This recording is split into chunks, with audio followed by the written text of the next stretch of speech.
What is up, my friends? You are very welcome along to Sunday night's late night agenda, and thankfully we are just 3 days away from the Reds being back in action. The Merseyside derby coming up Wednesday night. The preview for that will be coming out tomorrow, so if you haven't decided yet what team you want, maybe have a little look at my predicted 11 and see what you think. That'll be out at 10 a.m. in the morning. Of course, the Premier League predictions video went out earlier on this morning, so again, appreciate anybody who's had a chance to watch that one.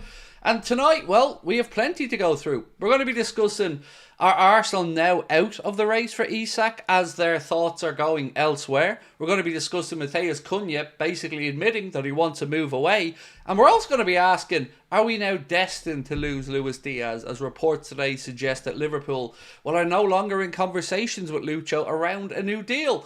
That and lots more to come up over the next 90 minutes to 2 hours, or however long we're on tonight. But as always, it's your show. We want to know the subjects you want to discuss, so feel free to let me know in the comment section. And thank you once again for your support. Right, loads to go through, ladies and gentlemen. Loads and loads and loads. We're going to be speaking about Liverpool's former assistant, who's now working with Red Bull, joining the Jurgen Klopp revolution there. Cody Gakpo, and an offer coming in from Bayern Munich for him, which is astounding, the amount of money involved in it, but obviously it's a deal that Liverpool have no interest in. And a little bit around Hugo, as well as another right back who we hadn't spoken about. So anyone that watched the news video earlier on will know some of the things that I'm discussing there. We've got obviously that young Rayo Vallecano. I say young, he's 26, right back. Virgil van Dijk being wanted by Barcelona was another subject that reared its head today, and we'll give you the officials as well for the game. Hi Craig, hope you're well, said Michael. I'm good. Keep Gakpo, sell Lucho, said 50 ping Skiller. I think that's what's going to happen.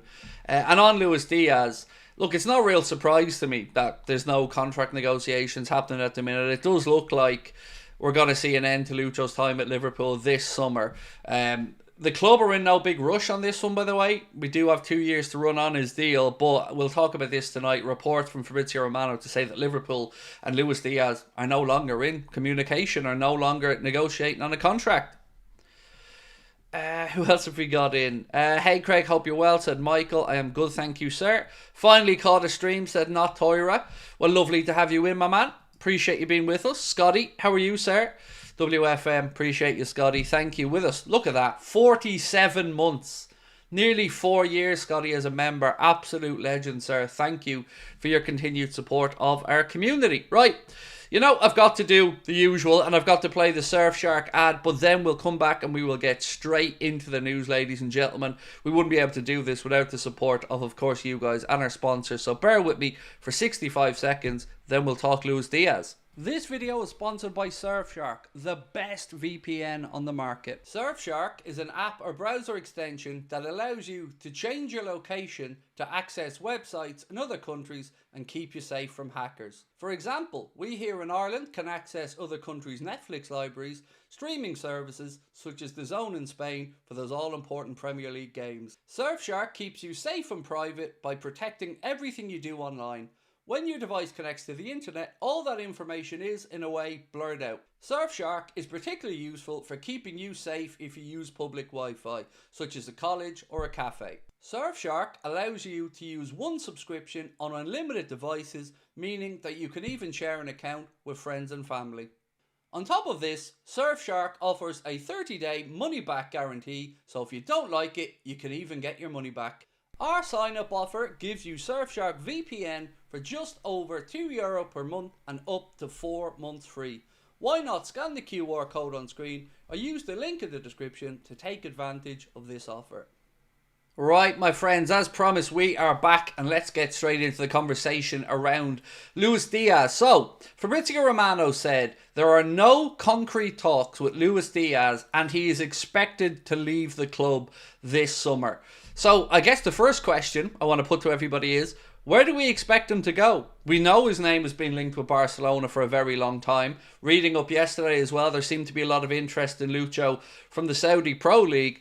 But I guess a couple of things here come to mind. Firstly, do we need to bring in another wide player if indeed Lucho does move on? Who might that be?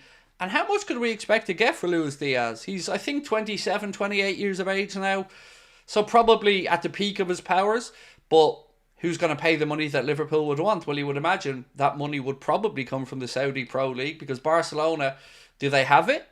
I'm not sure. I genuinely mean that when I say I'm not sure. But do they still have the desire to bring him in? Well, apparently so. For me, what's Luis Diaz worth? I would say upwards of £60 million. 60 to £65 million would be my guess at what I think a valuation for Luis Diaz would be. But of course, feel free to throw it into the chat and let me know what you guys think.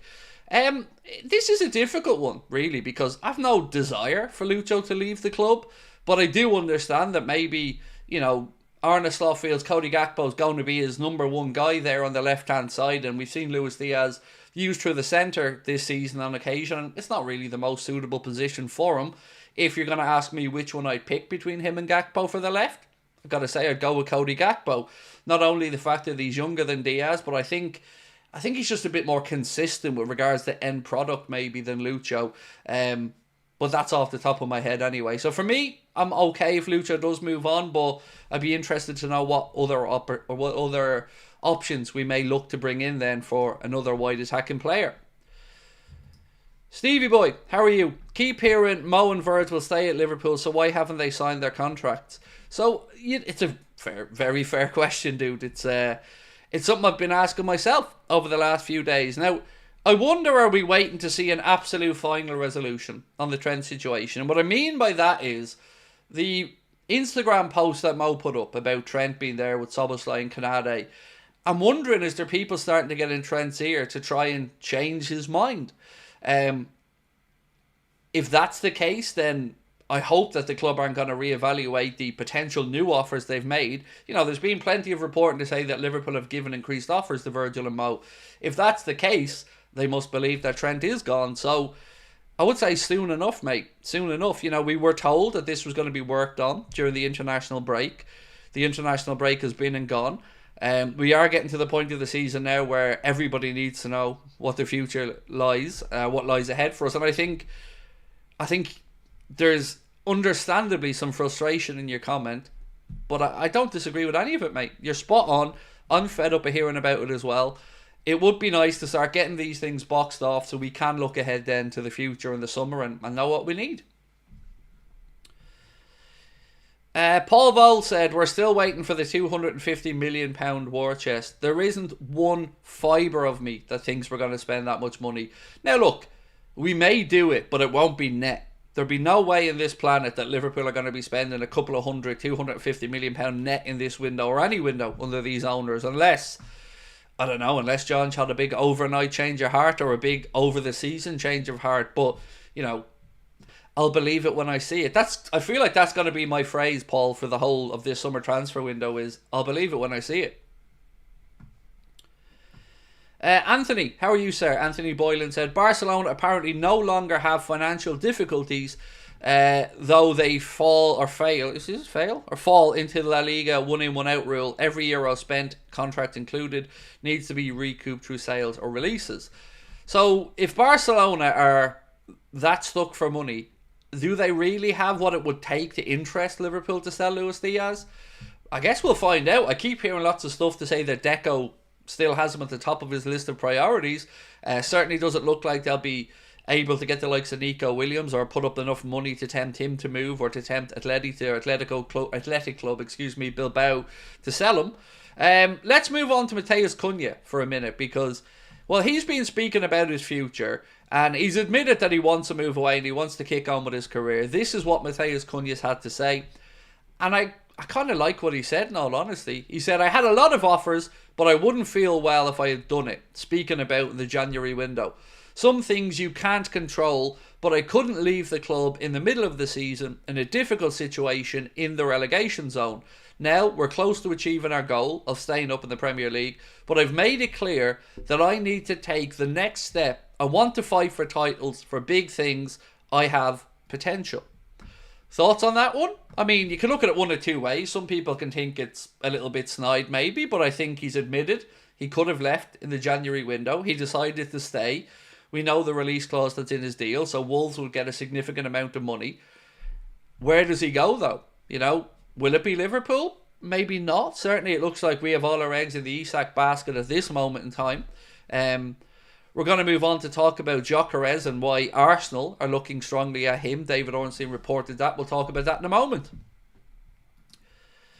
Man like Spence, how are you, bro? Said, if both strikers leave, would you buy 2 rotating options, e.g. Cunha and Hugo, because I still can't say his name right, or would you rather splash the cash on a man like Isak or Alvarez? So, I would rather splash the cash on one if we knew that Jayden Danns was going to be the other option. If we don't know what's up with Jayden Danns, or the club don't feel confident that he's the guy to come in and be the backup option, it still would probably depend for me what happens with Chiesa. If the club keep Chiesa around, he can be utilised through the middle as an option. But, of course, you do want a bona fide 30-goal-a-season striker if you're going to spend a lot of dough. So, good question, man. I'm leaning towards one of either Alvarez or Isak, to be honest with you. Wouldn't say no, though, to the likes of a Šeško or adding in maybe something like a Delap as well there. But it's a really interesting question, and I'm intrigued to see what others think on it, mate. So thank you for bringing it up, and thank you for your super chat. Do let me know what you guys think about that, though. Would you rather a couple of rotating options, or maybe not even rotating, but a couple of good options, a couple of £60 million players, like a Cunha, like a Šeško, like a Delap, or would you rather put all your eggs in the Alexander Isak or Julian Alvarez 100 million plus market? Mary said, I don't see anything wrong with what he said. So initially he was done a little bit dirty, because Romano just put up a post to say, Matheus Cunha, I've made it clear I need to take the next step. I want to fight for titles. And that's not really doing justice to what he said. So that's why I wanted to read you out more context of what he said, Mary. And I agree with you. Certainly in the context I read it out, it doesn't sound as bad. But if you look at Romano's post, it kind of does look a little bit shitty. Ken said, I rather like Isak than Dunlap. You mean Delap, Liam Delap. Yeah, look, Delap is definitely a bit of a punt, if you look at it that way. You know, you're getting somebody who, yes, has played in the Premier League and has shown that he can score, but has done it in a team that's awful. So, no disrespect meant to Ipswich there, but they are going straight back down. I would probably want a larger sample size of him in the Premier League before I'd be ready to really say yes or no. Especially because we're already moving on from a roll of the dice and Darwin Núñez. That hasn't worked out. You want bona fide proven talent at this point. Excuse me. Man like Spence, welcome to Anfield Agenda FC as well, my man. Appreciate your super chat and you becoming a member. Thank you so much, my friend. Right, ladies and gents, the good news. I know a lot of you have already got your tickets for the last day of the season show that we're doing now at the Hot Water. So just in case you weren't around for the last couple of days, we now have 2 shows coming up over the space of 1 week. For the last game of the season, we're going to be at the Hot Water. So that day is going to include some live music there at the venue, a screening of the game. Then you're going to have my show a little bit later that night at 7:30 as well. So if you want to come along to that, you can get your tickets with the link in the description of this stream. And of course, we then have the Anfield Agenda reunion end of season party on Wednesday, also at the Hot Water Comedy Club of that week. So one show May 25th, one show May 28th. Both of them priced at £20. Both of them all ages events. And both of them something I'm really excited about, because we're going to get 2 very different shows. One of them will just be me on stage. The other one will be me being interviewed. Chris there, Steve there, Jack there, Connor there. I can't wait. And I can't wait to spend the last day of the season when Liverpool lift that trophy at the Hot Water with my fellow Liverpool fans. Dave said, looking forward to the 2 shows. I'm good, Dave. Yeah, I'm looking forward to them myself. It's going to be a great day, isn't it? You know, live music, streaming of the game, maybe me interviewing a former player on the stage there in the main area. Then we move into the theatre that night. It's just going to be a great day, man. I'm so excited for it. Craig, what's the first thing you're going to do once you see we become Premier League champions? A live show, in all honesty, and celebrate. It's going to be just great to see it done properly. You know, the last time, obviously, we couldn't celebrate it as we would have liked to because of COVID and everything that was around then. But this time, the city gets to celebrate it properly. And we've waited a long time for that. 30 years or so to wait to win a league title before we done it. Didn't get to celebrate it as we would have liked. Now we get to do it properly. And do you know what? I'm excited to see what it means to other people, if that makes sense. Like, I love sitting back and just people watching and having a look at how, it impacts other people's lives. So that's what I'm looking forward to, seeing people have that release and enjoy themselves. Yeah, I'm definitely not looking forward to the eating broccoli part, Muckrab, but I am a man of my word, so I will eat it. Oh, I finally got some of that Dubai chocolate, by the way. Tesco were selling bars for $5 a pop, so tried one last night. And you know what? I'm going to be honest. I wanted to hate it. I wanted to sit here and tell you it wasn't worth the money. I wanted to sit here and say it's all overhyped nonsense. But it was bleeding gorgeous. It was absolutely epic. And myself and my wife very rarely sit in silence, but we were both sharing that bar and we were just... It was good. It was good. $5 good? I don't know. But god damn it, it was good. Will I go to the parade? I won't, Dave, because stupid me is going home on an 8 a.m. flight on the Monday. So I'm over in Liverpool for one night. For 2 nights. I'm over in Liverpool. I'll be there for the Saturday night and the Sunday night. I'm going home really early on the Monday morning. Then I'm flying back into Liverpool again on the Wednesday. Only on the Wednesday I'll be joined by, obviously, Connor, my wife, my daughter. So yeah, no, I won't get to see the parade. I'll be in and out because I have to try and balance work as well in between it all. Muckrab said, had it, preferred dairy milk. Honestly, mate, I didn't want to like it, and maybe I got a particularly nice brand or batch of these, but it was really good. Really good. Right, let's get into talk about Gyokeres for a little bit, because I know lots of people keep coming in and saying, look, Craig, what about Victor Gyokeres? And I've always said to you, Liverpool aren't going to make a move for him, and, I am right about that. But David Ornstein said Arsenal are developing a strong interest in signing Victor Gyokeres as a possible striker signing. Andrea Berta, firm admirer of the 26-year-old. Berta now obviously Arsenal sporting director, having come in from Atletico Madrid. That was announced today or yesterday, I can't remember when it was. So this piece here from David Ornstein said, expected to figure prominently among Arsenal's options, may be more realistic than Isak. So what do you think about that one? I mean, I'm glad we're not the ones taking the punt on Victor Gyokeres, to be honest with you, because I'm on the side of people who think that's like Darwin Núñez 2.0, roll of the dice, bringing them in from the Portuguese league.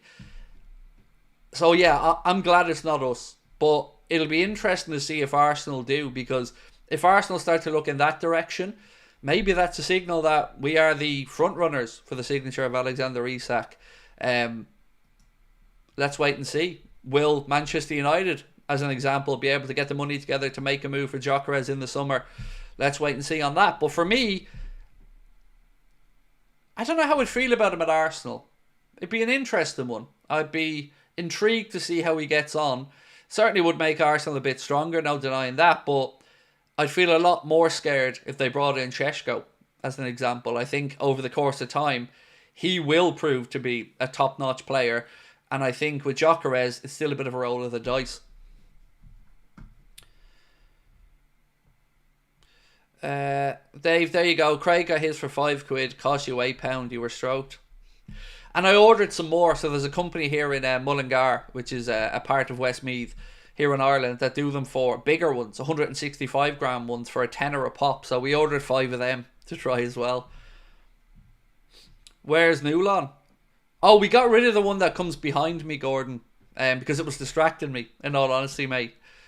Seeing me and him running around the back of the screen was distracting me, so we got rid of him there. But don't worry, he's still here for the match days.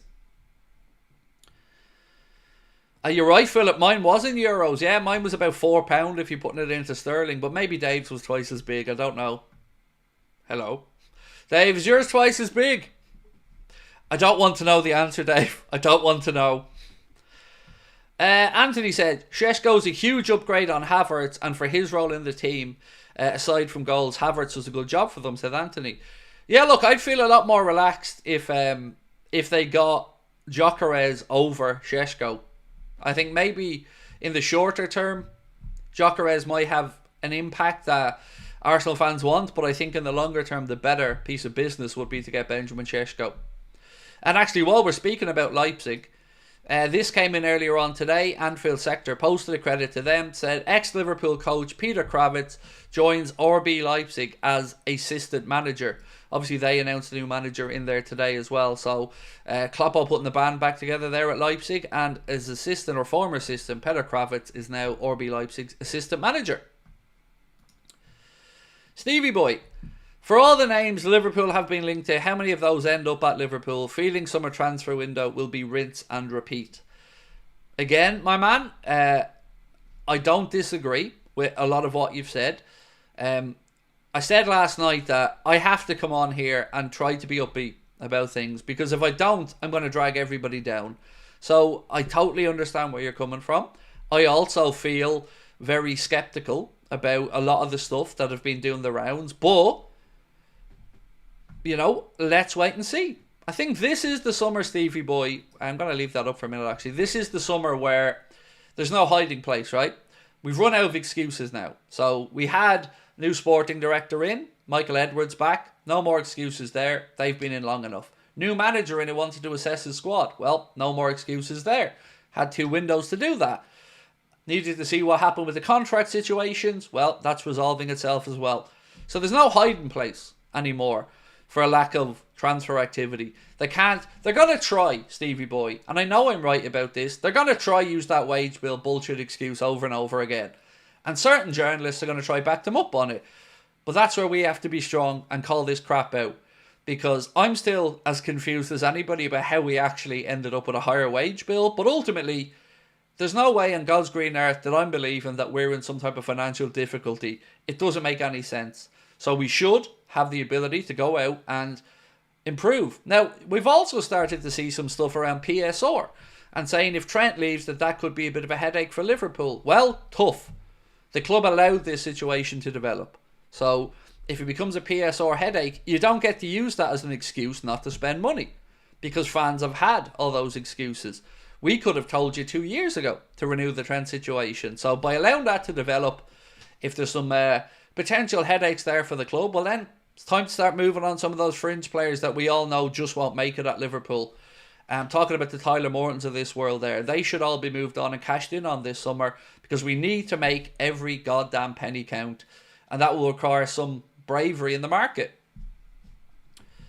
Hey Michael, thank you mate for gifting 5 memberships. Appreciate you.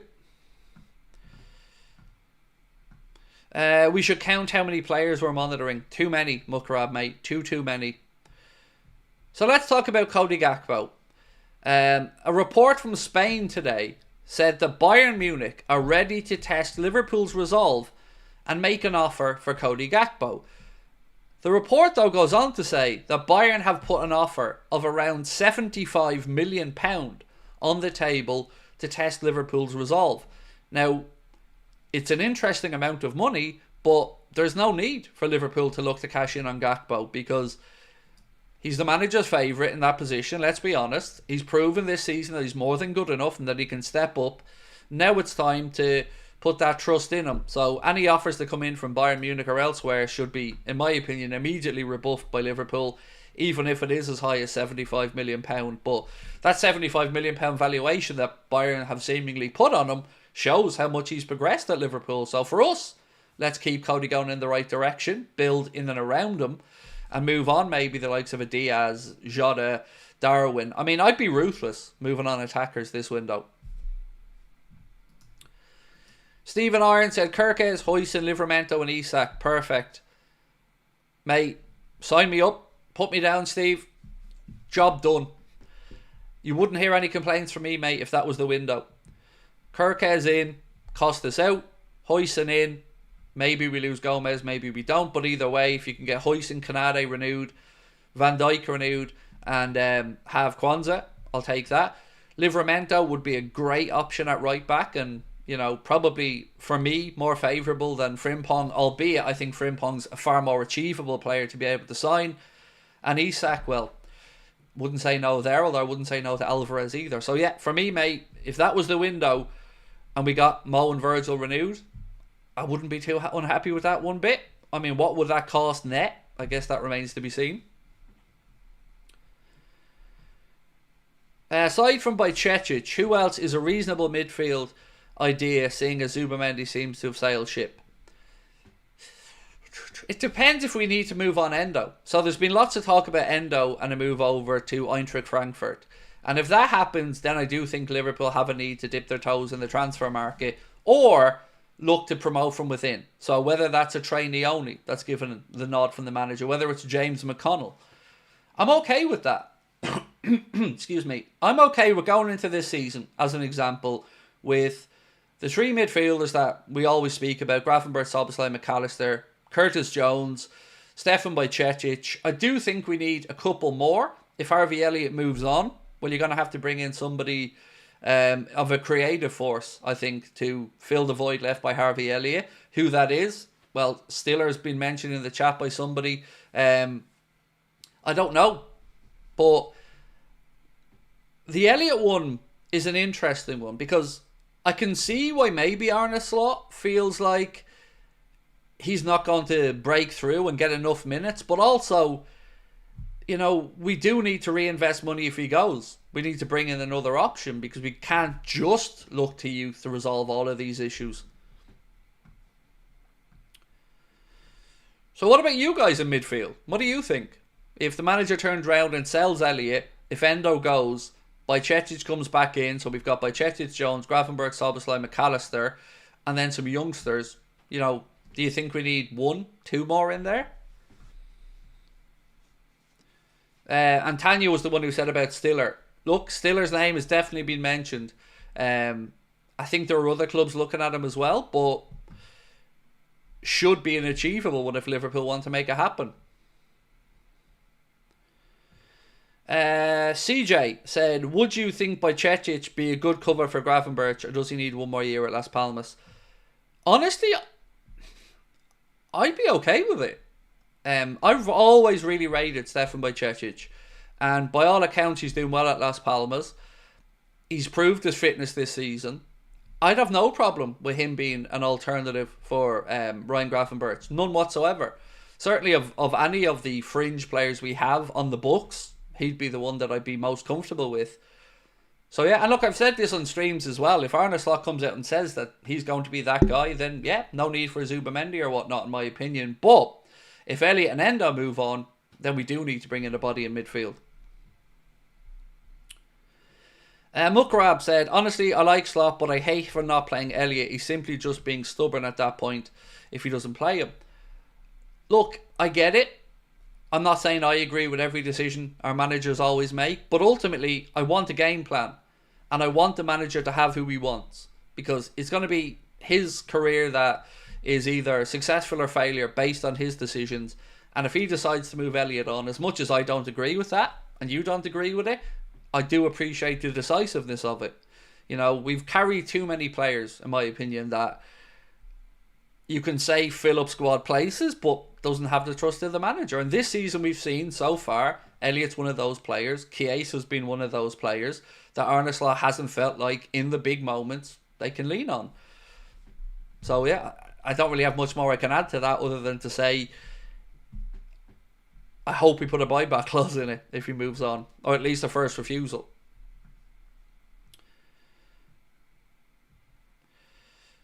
Swap Elliott for Baleba at Brighton. I mean, swap him. They're going to ask, and I'm not making this up, mate, over 100 million for Baleba.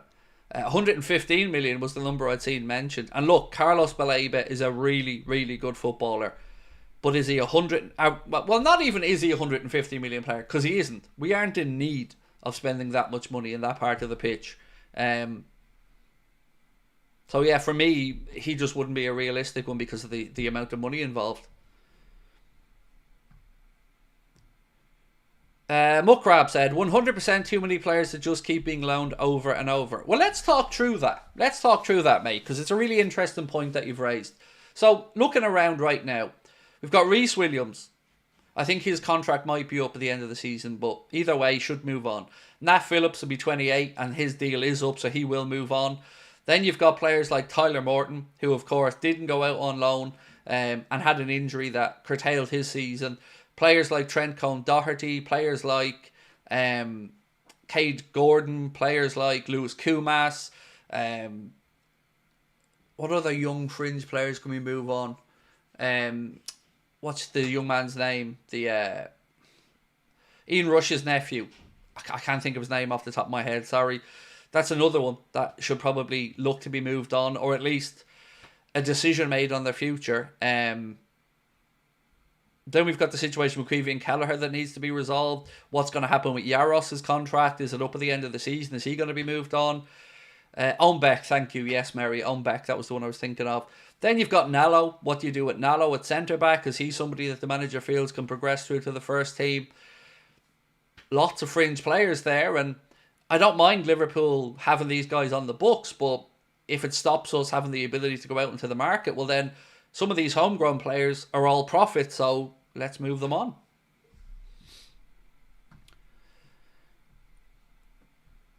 Elliott plus 50 million for Baleba. So that would value Elliott in Brighton's minds at £65 million. Look, I think Elliott would be brilliant at Brighton, actually. In all honesty, I really do think he'd do very well there. I wonder, would you see a world where maybe Arne Slot looks to move out Elliott and bring in like a Justin Kluivert? Somebody like that? Or would he look to a different mould of player altogether, maybe? You know, I do feel like every team needs a couple of those players that can fill in the void in between the lines in the attacking third and create stuff in condensed areas of the pitch when you're playing against a low block. And that's one of the attributes I think Elliott does have compared to some of our other midfielders. So, for me, you do need somebody like that. Your David Silva-esque style player. Denny said, I like Trey Morris given some opportunities. Look, Trey only oozes class. Whenever you see him out there on the pitch, you're reminded of what a good young talent he is.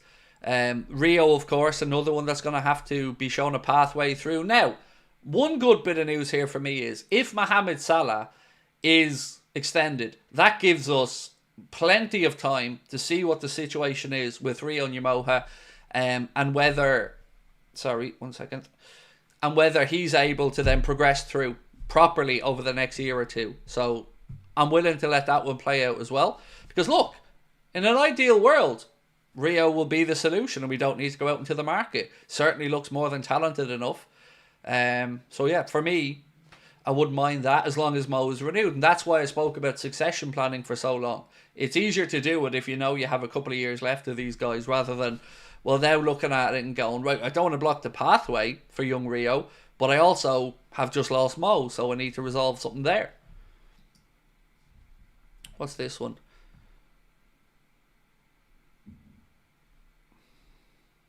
So Football Insider have said that Chelsea are looking at preparing a £40 million bid for Queevy and Kelleher.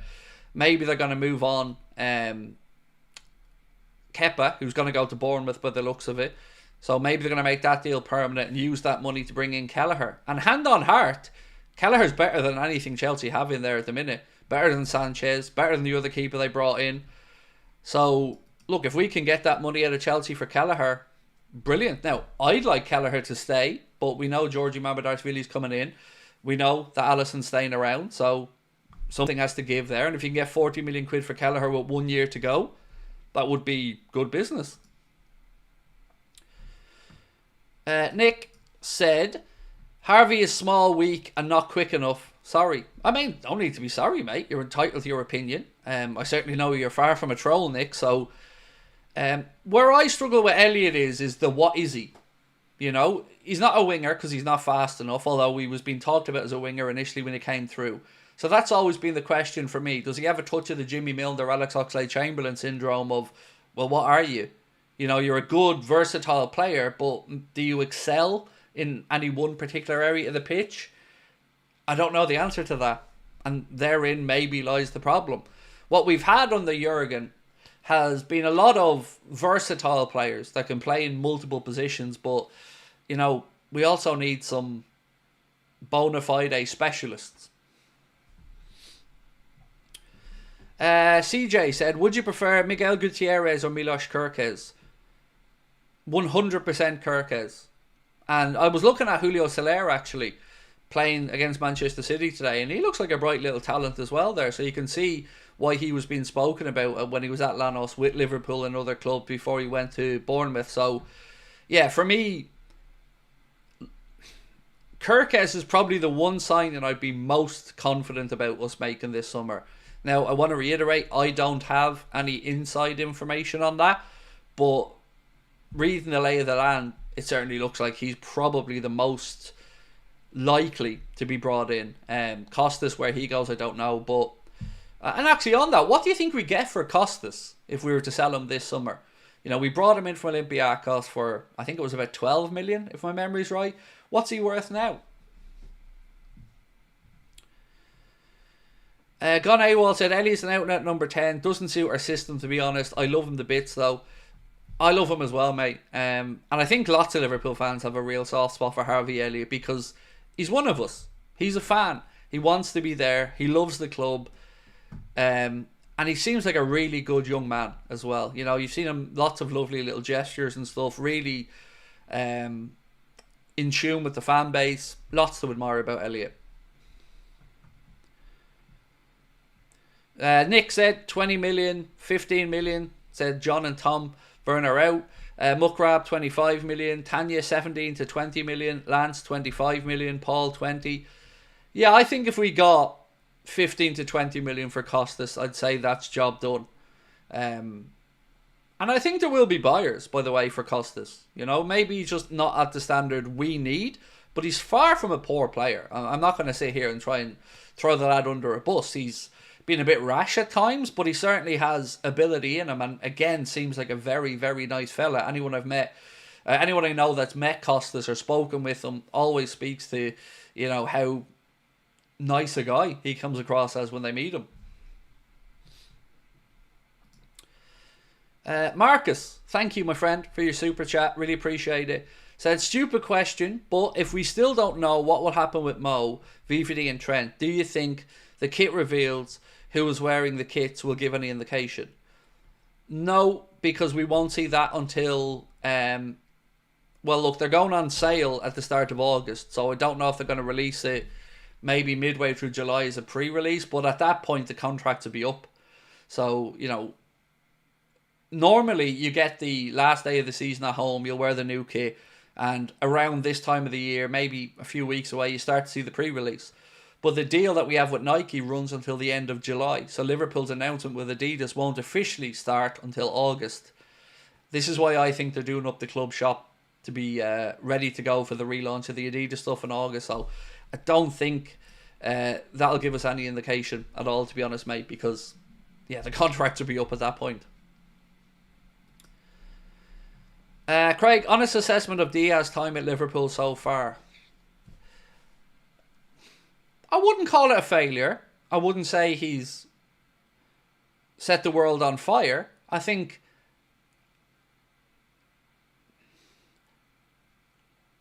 you know, I'm going to say 7 out of 10. You know, I'm not too displeased with Luis Diaz at all. He always gives incredible effort when he's out there on the pitch. I will never forget him playing and being as professional and as good as he was when his family was going through an incredibly difficult situation with his father and mother being kidnapped and whatnot.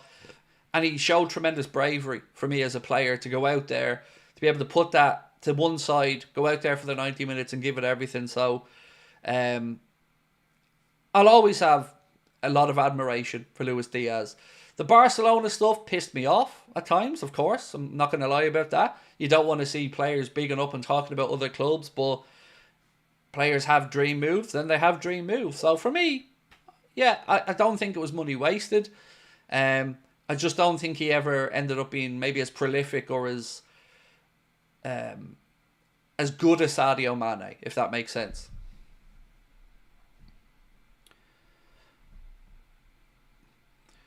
The real Johnny Sins again said, to be honest, Craig, a bit inconsistent and underwhelming. Yeah, look, I can understand that as well. I'm a sucker for anybody with a good work rate and anybody who puts, like Dirk Kuyt type players. I'll always have time for those type of players. And Luis Diaz is one that never goes hiding on the football pitch. But I can completely understand as well the underwhelming part. Maybe he just hasn't had enough end product. Thabo said, how much would Liverpool have to spend if contract talks with Salah and VVD succeeds? Also, if Endo Diaz and Gakpo stays, what's the deal with Robertson? I think Robbo stays, personally, and I think it'll be Costas that moves on. If you're bringing in Gyokeres, then you've got a young, energetic left back and a more experienced one in Andy Robertson. Gakpo 100% stays. Diaz, well, whether he goes this summer or next year, it does feel like he's going, because as Fabrizio Romano said, no contract talks with Liverpool at the moment about an extension. And what else was there? Endo, I think. Look, I wouldn't want to move Endo on, in all honesty. If I'm Arne Slot, I'm thinking that Endo serves a purpose, and Endo certainly is worth keeping around. I think for him, maybe Joe Gomez, it'll come down to what they want to do, whether they want more minutes, whether they want another challenge. And if Salah and VVD succeeds, which I think they will, I don't want to put a number on it, because I've always been told that that's not how Liverpool work.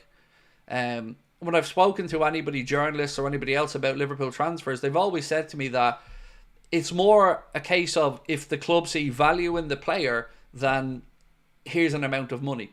So let's say Arne Slot goes with a plan and sits down with Richard Hughes and Michael Edwards and John W. Henry and Mike Gordon and everybody else, put list of players forward that the scouts have and that he has. They'll talk about it and they'll come up with a valuation. So let's say for Isak, if the club say we think he's worth X and Y and a wages of X and Y, then that's what they go in for. And, you know, I'm not saying there's no movement on that, but they don't want to be overpaying for players. I hope that gives you as good an answer as I can give you at the minute, because again, I don't think there's ever an agreement that you have X amount of money to go out and spend. I expected him to be world class, said the real Johnny Sins. I didn't really know what to expect, to be honest with you, mate, because I'm not going to sit here and say I watched a lot of his time at Porto. I didn't. I did like, however, how decisive we were in the moment when Spurs showed their interest, how quickly we went and got that deal done. But he hasn't been a Mane, I'll say that. You know, if you're going to sit here and say which one of them was better, Sadio Mane. Denny said Diaz is class. He strikes fear into any right back's hearts that face him, but not enough end product. Yeah, he's also very good aerially. That's another thing I'd add into Luis Diaz there. I've been surprised how many headed chances he gets himself in for. Right, what else we got? So, an interesting thing about Hugo Ekitike, or Ekitike. So, WhoScored.com put out a very interesting set of numbers around him. He is underperforming his own XG by nearly 6 goals this season. So, he's no doubt having a good season with regards to goals and assists with Eintracht Frankfurt, but underperforming his XG by 6 concerns me, because we've already had a forward in Darwin who has been underperforming in that metric and many others. So I don't want to be bringing in another player that maybe has to have 4 chances to score one or 3 chances to score one. I think we're going to need somebody a bit more ruthless than that. So that's from 30 plus shots as well, by the way. 5.84 is how he's underperforming his XG, which wouldn't fill me full of confidence, to be honest. Can I do a video rating out of 10 of the current squad based on transfer fees? Nobody will watch it, Bullcrab. And I know that sounds shitty, but even the Premier League predictions videos that I'm putting out, I'm going to persist with that because genuinely I enjoy doing them as well. But I've gotten to know what type of content people will and won't watch over the years. And there's some things that some of us may have an interest in, but ultimately people don't click and watch them. So for me, that's not the type of video that will work on our channel. I hope you get where I'm coming from. I'm not trying to be dismissive of your suggestion. I'm just being honest about the fact that I know it won't work.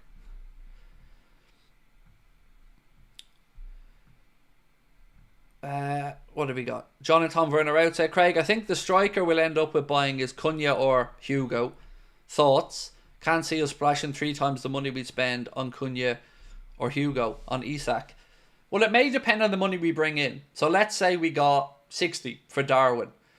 Well, that's 60 quid there. Yes, we'd still be losing money on Darwin, but it's still 60 million quid back into the coffers of the club. So then you look at another, let's say you moved on another forward. So, right, bear with me. Let's say we sold Diaz for 60 and Darwin for 60.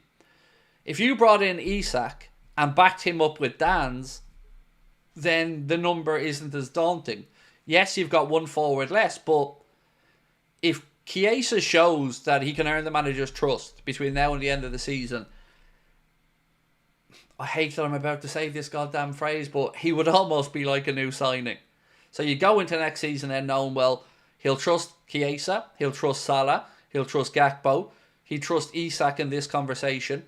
Jota would still be there, or if Jota goes, Diaz would still be there. So I think it's a matter of how the money is moved around, if you get me. Like, is it worth losing two forwards to bring in one if you're backing it up with Dan's? I think potentially yes. Anthony said, all our attack, Mo and Cody aside, are performing below their XG, and the worst is Jota, said Anthony. Thank you for that one, Anthony.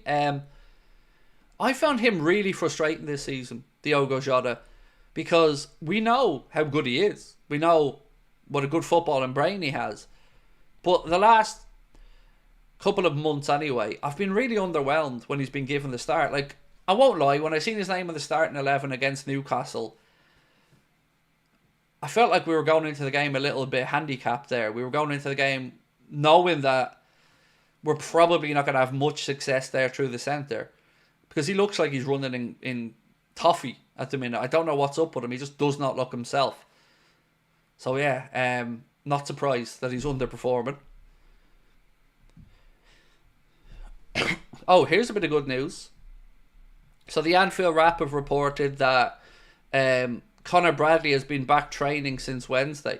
That would be a brilliant boost. I mean, I didn't put him in my predicted 11 that I've done for the Everton game, but if he is fit, or even if he's fit to come on, let's say, for the last 30 and start building up from there, then the interesting conversation starts. Because what happens when Trent's back?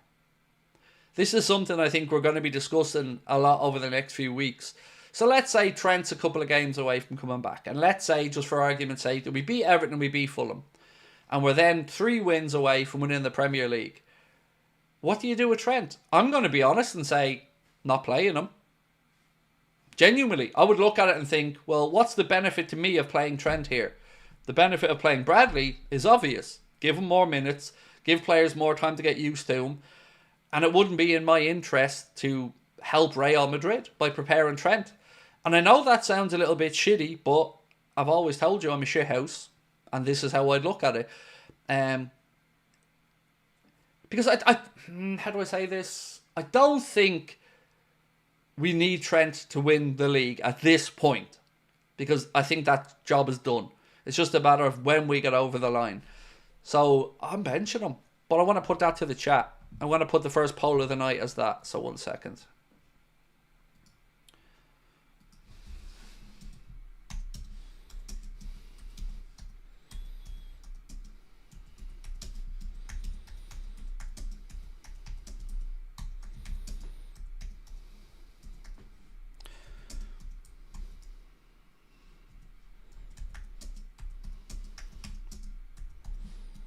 So I'm going to phrase it a bit differently. I'm going to say, if Connor and Trent are both fit, what do you do?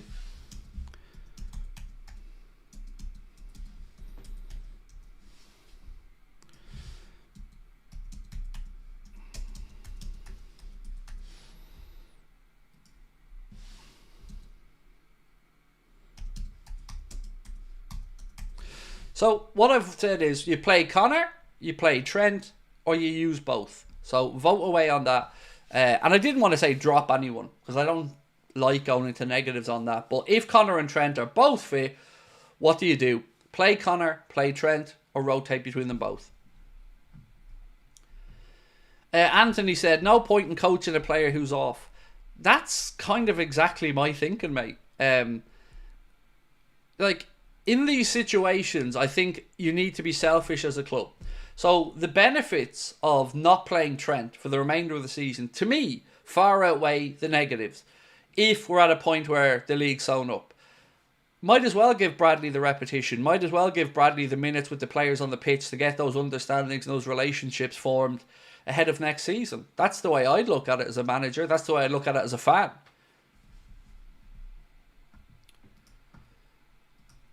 James, thank you, mate, for your super chat. Really appreciate you. Said, Craig, do you think Adidas would want Mo to stay next as he wears their boots and clothing? Have you had any M&M pretzels? I've eaten all the ones you gave me, mate. Thank you. And no, I haven't had any in a while. But on the other stuff, I often wonder, James, how much impact these type of things have, right? So, for instance, Trent is going to another Adidas club. So he's going to be leaving us, who are currently with Nike, to go over to Real Madrid if he moves there, an Adidas club. Mohamed Salah being an Adidas athlete, I certainly would imagine everybody would want to have Mohamed Salah around from any brand perspective. And as you've said, if we're launching with Adidas, for me, I want to see Mo rocking some of that retro stuff. You know, I want to see Mo in the 1996 shirts. I want to see Mo in the older Adidas gear. So yeah, I think it certainly wouldn't do any harm. And we know Adidas are coming in. That's been announced. So interesting point though, James. Thank you.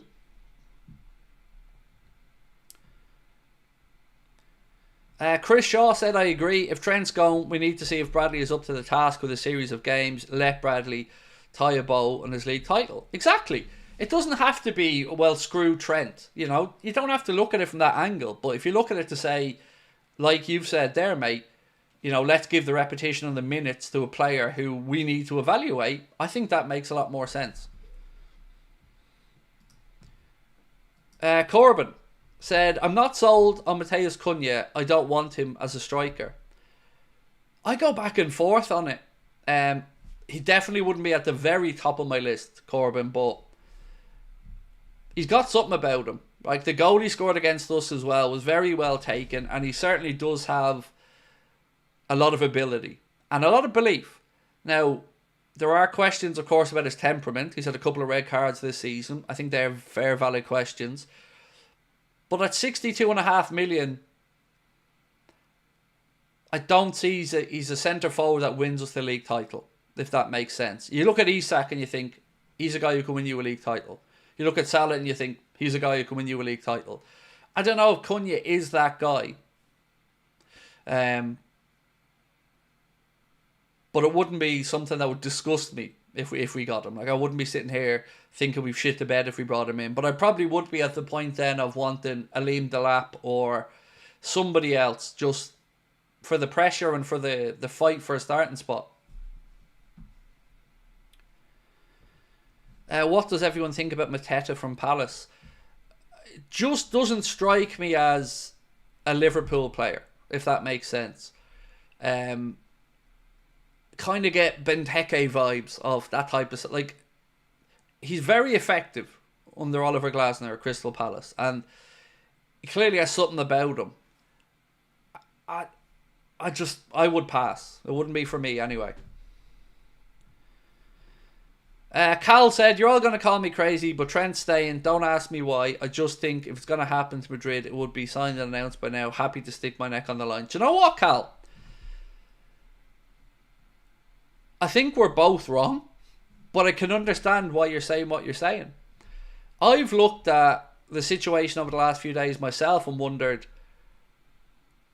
is he starting to have doubts? You know, a couple of things have put it in my head. So one, you've got the picture of him with Mohamed Salah and all at his gaff. Then you've got the Melissa Reddy piece that said that both Trent and Madrid were surprised at the breaking of the news this week because nothing has changed there regarding negotiations or anything being agreed since January. Maybe there is a last change of heart, but there's also been a lot to say that that money that was going to be offered to Trent is now going to be utilised with Virgil and Mo. So yeah, I'm probably still very, very much on the side of him leaving, but I wouldn't be angry if he changed his mind to stay. I just, again, would like that communication. And I don't like our fans having false hope either. So I'm certainly not expecting at this point. I think enough very credible journalists believe 100% that he's off to Madrid. So I think if he weren't going to Madrid, we'd know about it at this point. Flip-flops. Welcome to Anfield Agenda FC. Appreciate your support. Thank you.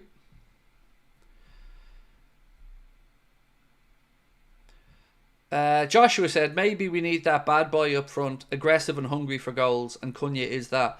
Oh, Joshua, stop teasing me now. I love a bad boy. I do, genuinely. I love a shithouse. You know, give me a Luis Suarez any day of the week. As long as they're in your team. I hate playing against them, but I do love a good shithouse in our team. And somebody that feels like they have a chip on their shoulder and something to fight for, they're the type of guy I usually get behind. So I get where you're coming from. Don't know if I still think it's a risky prospect, but totally get the attraction for you and where you're looking at it with those eyes. Mark Bell said we need an out number 9. We do. And it's such a shame that Isak has those injury concerns, because if he didn't and you knew you were going to get 50 games in all competitions a season out of him, I mean, he could put up ridiculous numbers at a club like Liverpool. A. Michael said, hi Craig, as a professional contracted player getting paid by his club, a player must fulfill his obligation to be to the very end of the contract, giving his all. Trent should give his all before he bows out. No, I never 1 second, Michael, said I don't think he would give his all. For me though, look at it two ways, right? If you're him or any player and you know that you've got a big move and you've got a Club World Cup now with Trent as well, so you know this is coming up in June/July, you know you've got a big move there, are you going to run through a brick wall? Are you going to go in for those 50-50 tackles? Are you going to play with a niggle? Are you going to play if you feel a little niggle in your thigh? No, you're not. And again, this comes down to not a disrespecting thing to Trent, but to human nature. You're not going to put that at jeopardy. You're not going to put that next stage of your career in. So if you couple that with what we said about Conor Bradley and us needing to see what he's about and the relationships and the minutes and all, I'm absolutely adamant the right thing to do would be not to use Trent unless you want to bring him on as an impact sub or something like that. But I wouldn't ever say a player would be unprofessional, but they are human. And we've seen many times that players who know their futures are elsewhere, even if they're on loan for us. I mean, look at Georgi Mamardashvili. Look at Divock Origi when we signed him before he came. It's not uncommon for players form to dip a lot when they know they have a big move in the works. So that's why I would always say I'd stick with trust in human nature and knowing that I don't think he'd give it all. He'll say he will, but again, in those moments where you could be putting your body on the line here and facing a crunching tackle, I just don't see it. I think humans are inherently selfish.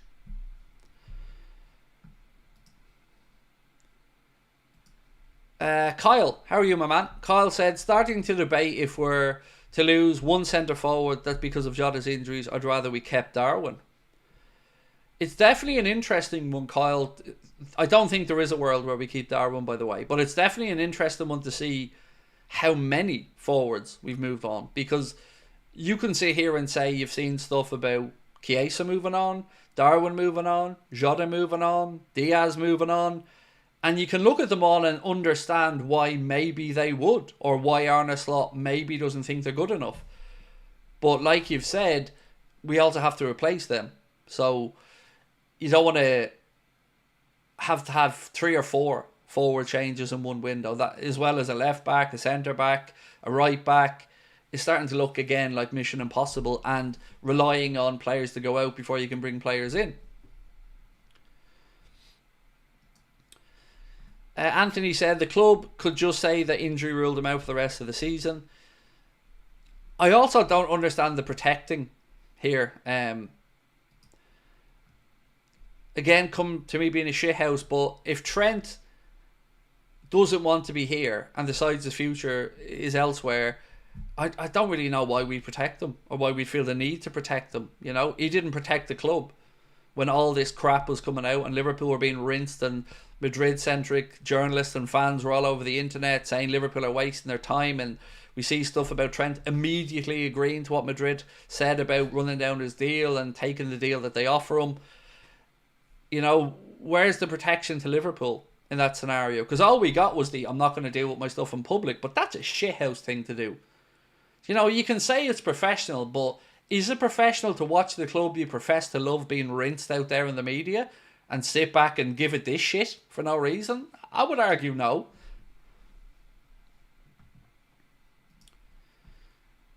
Applehead, do I have any interest outside of Liverpool stuff?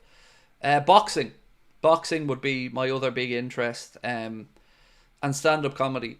So, you know, when I'm not working, I'm either reading up on football, watching comedy shows or stand-ups, or going to boxing events or watching fighting. Like last night I tuned in to watch Michaela Meyer and Sandy Ryan. So yeah, that's it really. It's this or boxing, and sometimes mixed martial arts.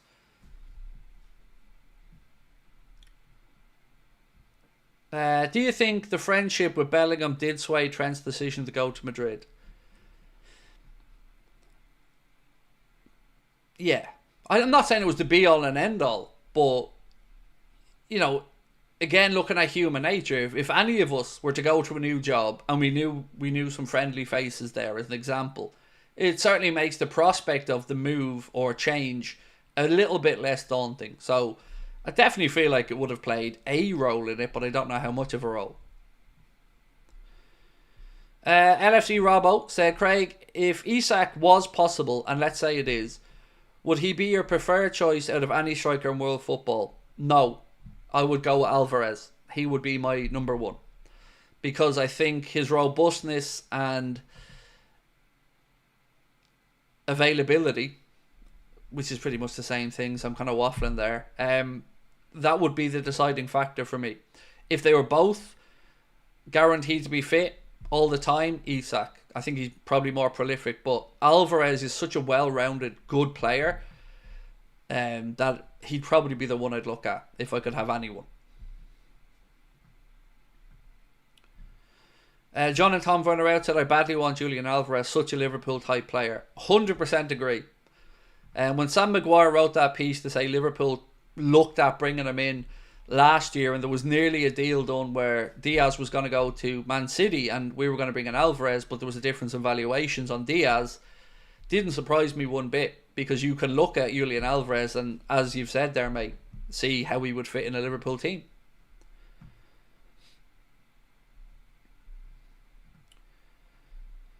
Who's my favourite boxer of all time?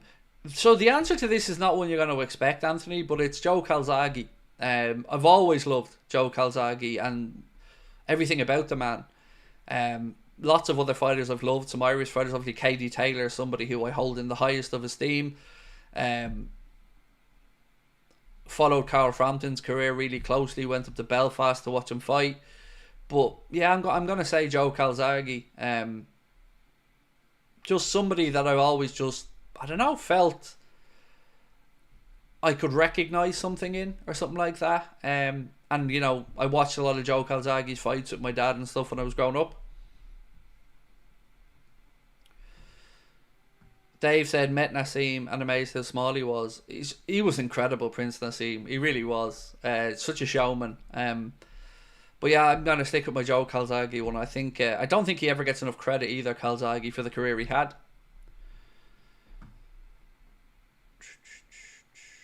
Joe Calzaghe's a great answer, to be fair, to Anthony Boylan. Thank you, my man. Like, I also appreciate other types of boxers. Like, I very much appreciate an Andre Ward.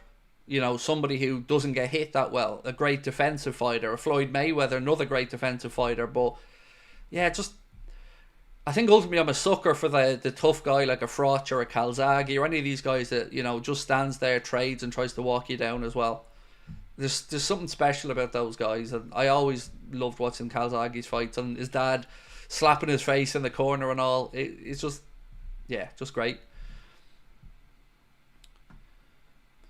LFC Robo said, Joe Calzaghe, my hero. Craig, have you seen his interview with Andre Ward? Brilliant watch.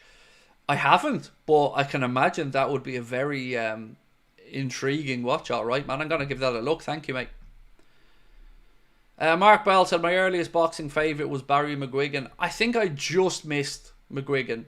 I certainly don't have many memories of Barry McGuigan. Always knew who Barry McGuigan was.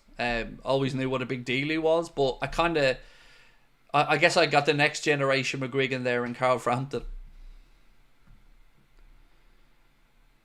Tanya said, wild card, what about Evan Ferguson as striker? Again, you're talking about some injuries. Evan Ferguson's had a fair few injury breaks. It'll be interesting to see how he gets on at West Ham for the remainder of the season. Obviously scored for Ireland against Bulgaria in the Nations League playoffs. And as an Irishman, I think Evan Ferguson's a huge talent, but don't think he's ready for us just yet. I'd go as far as to say I prefer Delap at this point over Evan Ferguson. David said, did you see the Top Rank and PBC are teaming up against Turkey? I didn't, but do you know what I hate about Top Rank? And I was watching the show last night at I think it was the Fontainebleau over in Las Vegas, and I was watching the show, and the production value was absolute garbage. And I mean everything from the highlights clips to the walkouts. It just doesn't touch any of the shows that Eddie Hearn or Frank Warren puts on, or Turkey Al Sheikh puts on. The production value of them, like I've been to a few Matchroom shows, and you know, you're never left disappointed with the level of production.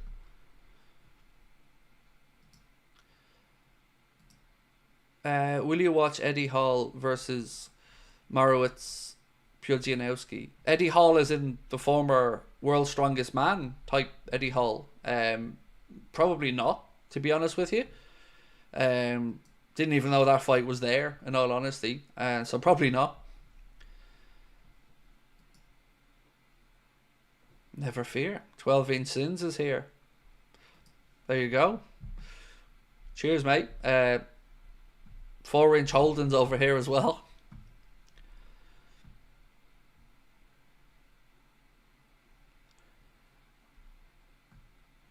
Dave Sharple said, had to guard Calzaghe in the nightclub. Didn't know he would have been better guarding me.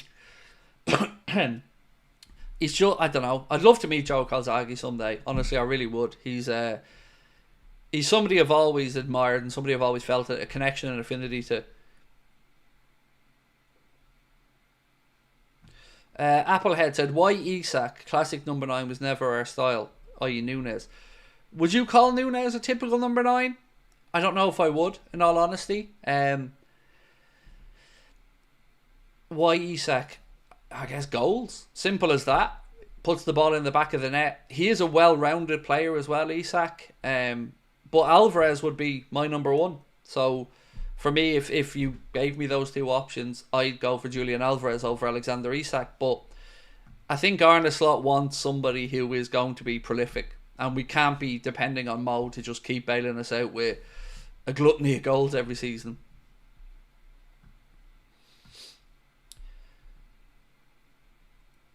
Top Rank are still salty over Anderson getting iced on Turkey's card, and PBC are in massive decline.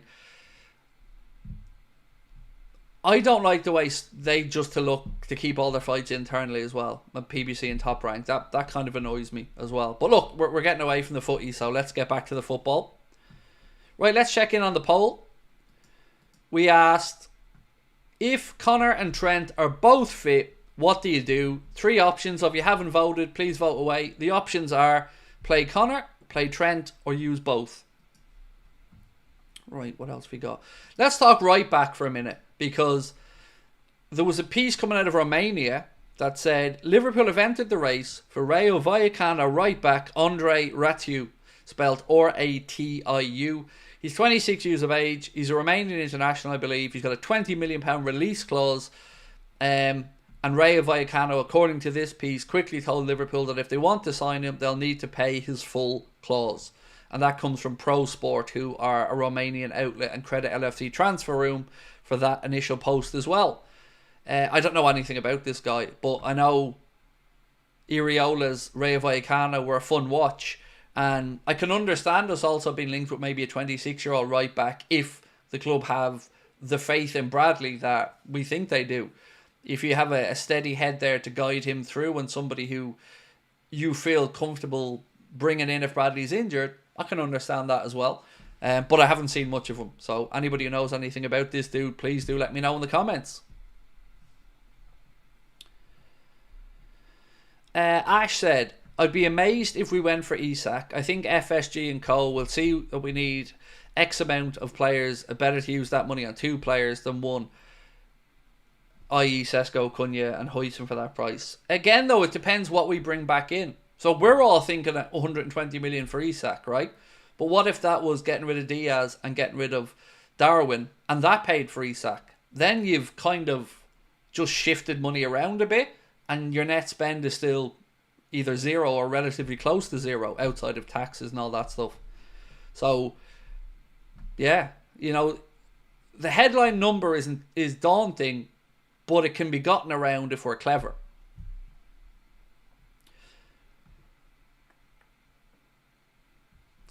F1 David said, any news on the contract situations yet? Nothing new that I've seen, heard or read over the last 24 hours or so anyway. There was a story saying that Barcelona have their sights set on signing Virgil van Dijk as a free agent.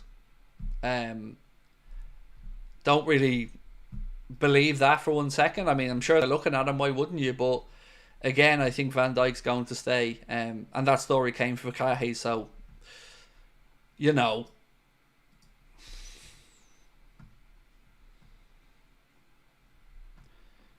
Right, what else we got?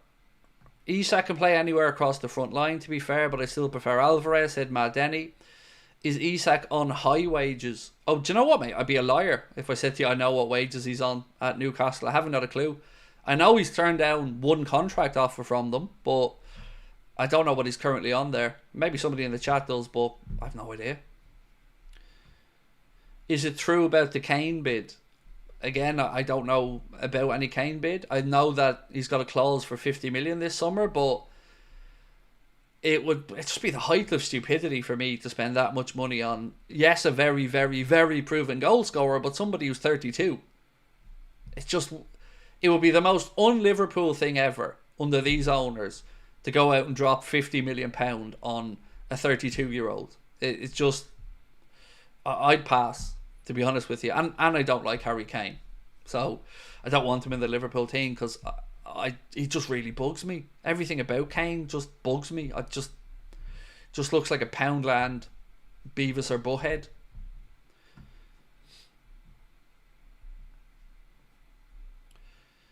Some people are saying he's on 100 grand, 120 grand. Others are saying, well, look, if you're going to bring him somebody in over 100 million quid, you'd probably be doubling those wages very quickly anyway.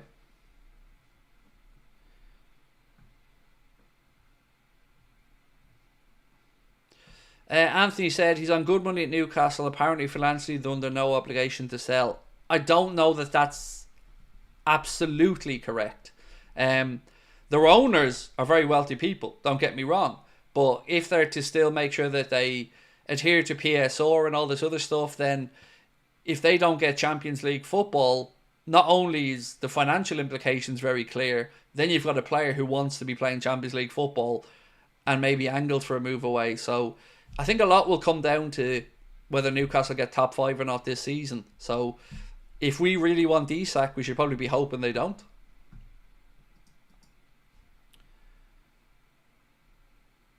So one article here from goal.com said he's on 120 grand a week that Mark sent me for Isak. And thank you again, Mark, for that. Right, let's end this poll. We asked, if Connor and Trent are both fit, what do you do? And 64% of the people that voted said you play Connor. I was going to say Crosby. You don't play Connor Crosby at right back. And by the way, Connor did complete the half marathon today and in a personal best time as well. So massive congratulations to Connor for that one. We will be putting up the link again to try and help raise money for Parkinson's Ireland. But Connor did complete the Dublin City half marathon today, even with a dodgy tummy as well. So congratulations to Connor on that one. Knocking 10 minutes off his personal best as well. Proud of him.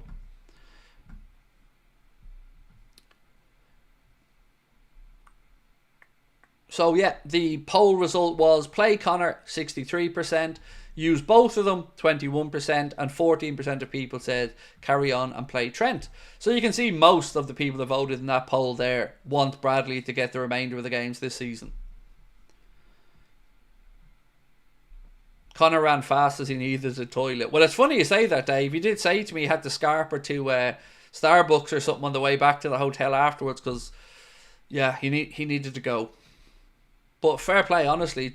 I know he was vomiting and stuff the day before because of some food that disagreed with him. So to be able to get up, not only complete the race, but do it in a personal best time for him, immensely proud of him. Right, I've pinned the link to Connor's GoFundMe to the top of the chat there if anybody would like to donate. Connor raising money for Parkinson's Ireland. And again, you know, Connor does a lot of charity stuff and never really shares it on the channel. So if you can make a small little donation to a very good cause, please do. I think Connor would really prefer you to make the donation to the Anfield Agenda live shows and the Hot Water Comedy Club, by the way. Wink, wink, nudge, nudge. Do you know what? I don't know which one of those two shows I'm more excited about because there's two very good reasons for me to be excited. Show number 1 on the last day of the season. The event's going to run, I think, from 11 a.m. all the way through till, well, for me, probably till about 9 o'clock that night. I may be interviewing a former player on the main stage. You're going to have free live music, a free screening of the game. Then there's our show that night at 7:30. Or Wednesday, where I get to meet back up with Chris, Steve, Jack, Connor, get interviewed for the first time on stage by Chris, and I get to squirm in the chair because I don't know what questions he's going to ask me. And I get to meet everyone again. So I'm buzzing to do both of those shows. 1 week at the Hot Water Comedy Club. I'm so happy. I'm so happy to be in the city for that week.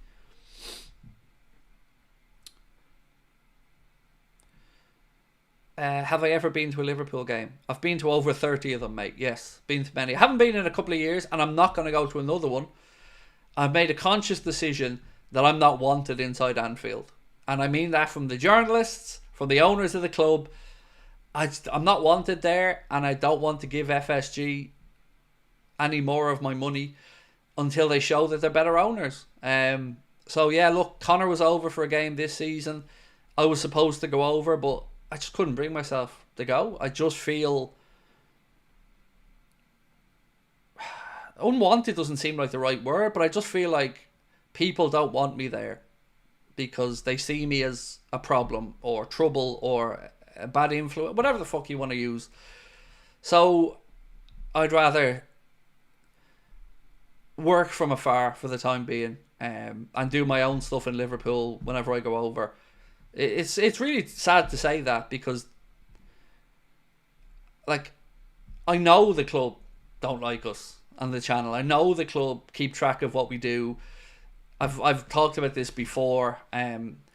We're always blocked when we ask about other opportunities that others have had, or it's very clear to us that we aren't wanted there. And then of course you've got all the journalists who, apart from running to threaten to ring the police because you tagged them in a post on Twitter, fuck me. Yeah, just, you know, don't feel I'm overly welcome, which is shit, and it makes me feel terrible because, you know, love the club dearly. And again, the people of Liverpool, no issues there. Absolute salt of the earth. Right, let's talk about the officials for the Merseyside derby. Did get confirmation of that one. Sam Barrett is going to be the referee. His assistants are going to be Lee Betts and Timothy Wood. Fourth official, Darren Bond. VAR, Paul Tierney. And assistant VAR, Adam Nunn.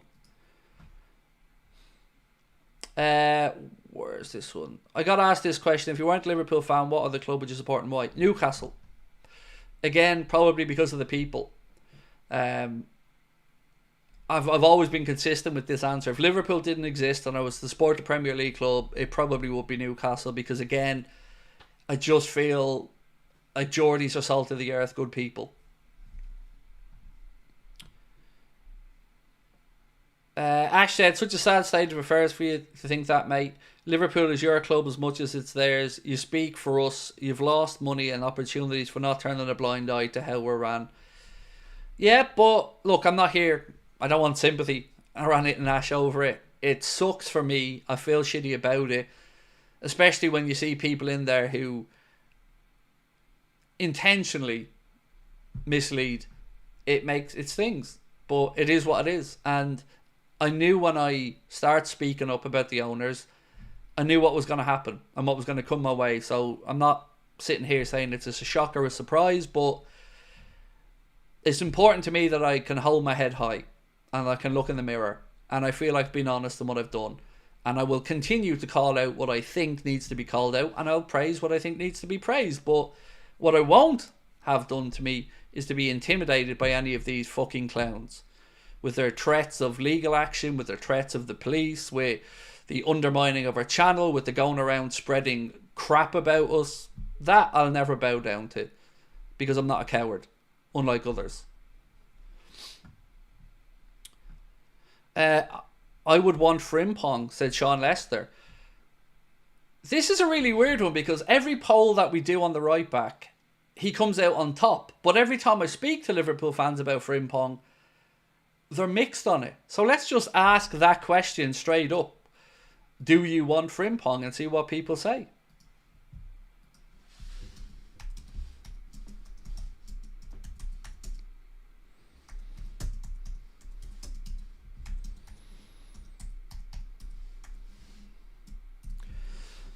So, simple yes or no on this one. Do you want to sign Frimpong? No sitting on the fence on this one. It's a yes or a no.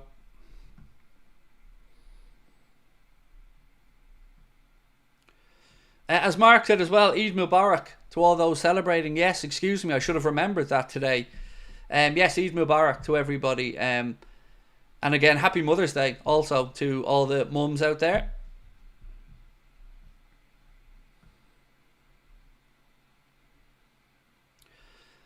Cal Down said, Craig, if he could stay fit, I'd honestly be happy with Joe Gomez at right back and just buy another centre back. Look, I love Joe Gomez. Joe Gomez is 1.5 players in my head.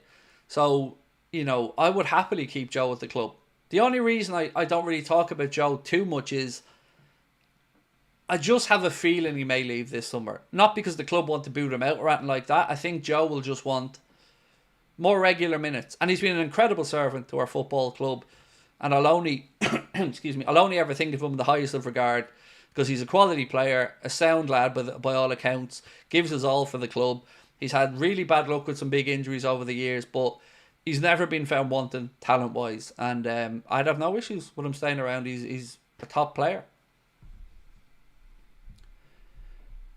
Jack, welcome to Anfield Agenda FC.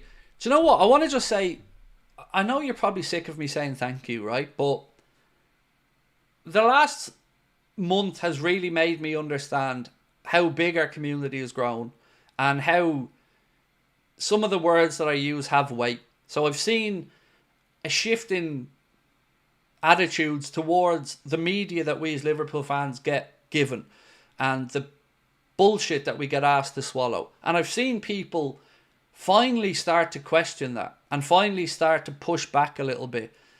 And I never say any of this stuff because I want people to get hate or abuse. But I hate people being arrogant. And I hate people looking down their noses at us and thinking that they're better than us.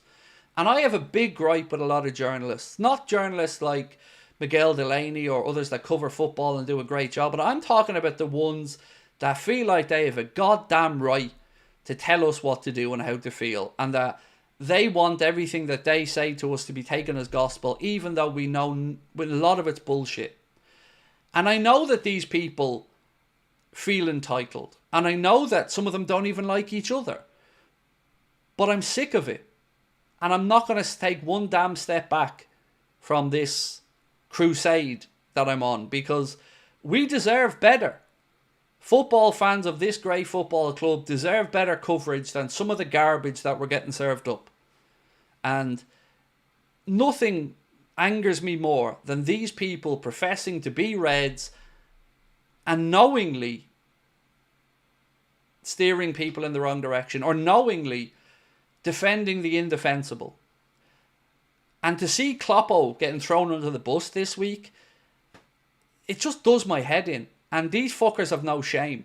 And they have the cheek to call out other people all the time. How many times on social media have you seen Anfield Sector, Anfield Edition, LFC Transfer Room, Anfield Agenda called out by some of these journalists, misquoting us, underreporting things, whatever else? And nobody ever says boo. But if you criticise them, they lose their shit. And I don't know what gives somebody that level of entitlement and arrogance, but I'm not backing down from it. And like I've always said, do your job better or shut the fuck up. But to run around threatening people with the police because you were tagged in a Twitter post, what level of childish bullshit is that? Supposed to be a journalist. Grow a pair.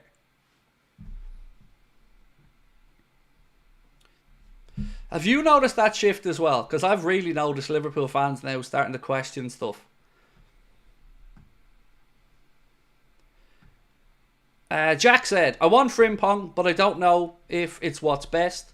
He's been playing right mid / wing back. We need a full back, so I'm not sure what's best. I agree. I totally understand how people would think he's a bit too attack minded.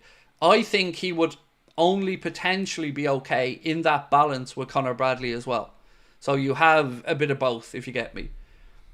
Because if you think about it right now, let's say on the left side, we've got Andy Robertson and Costas. And in my mind at least, Costas would be the one you put on when you want to be 10 or 15 yards higher up the pitch, or when you want your left back to become a winger. That's when I think Arne and Jurgen before him starts to utilise Costas more. And I kind of think of it a similar way with Frimpong. Was the Hungarian guy you did the video with a Liverpool journalist or just a football journalist? Well, he covers Liverpool Football Club mainly. He's Hungarian. Bence is the gentleman you're speaking about. Works with Anfield Sector, I think. Apologies if I got that one wrong. But again, a very honest guy and somebody who would have a lot of time for. I'm talking about the match-going, entitled, we're better than you journalists that think they can shit on people all day, every day, but don't have the balls to take it back.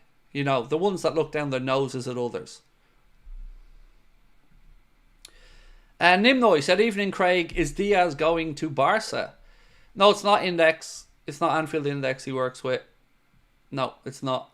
It's I'm almost certain it's Anfield Sector. Himself and Sam Maguire work for the same outlet. I think it's Anfield Sector. It's not Anfield Index. That was Mo Chatra. He works with Anfield Index. And again, a fantastic lad. And shout out to Anfield Index, a great group of content creators who aren't afraid to call things out either. So much love to Anfield Index. The whole police thing, mate, I don't tend to speak on these matters, but this specific situation takes away from genuine issues of online hate, racism, etc. Not his waffle. It's absolute bollocks, Carl, isn't it? Like, were you threatened? No. Did I send anybody to threaten them or abuse them? No. Have I questioned some takes from these journalists? Yep. But I'm not the one sending DMs calling people stupid CUNTs. I'm not the one threatening to run to the police because you don't like being tagged in a Twitter post. What type of... It's just... I don't get it. As a grown-ass man, I don't get it. And I can only imagine them being laughed out of the police station. Because, oh, what? Somebody disagrees with you.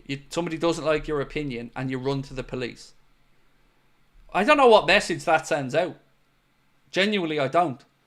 Because if I was to do that for the shit I get, I mean, I'd be living in the police station, but I understand we're in the opinions game and sometimes people strongly disagree with you. And that's the business we're in. And you got to have a thick skin to do it.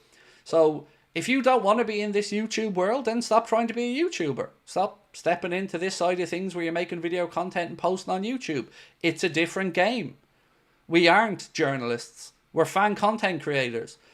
And we call shit out. And we don't adhere to some of the pussyfooting around and norms that journalists do. So don't come in and try to change our world. because you want a part of it and you want a taste of the money. Tough. Be better or take the criticisms you receive on the chin.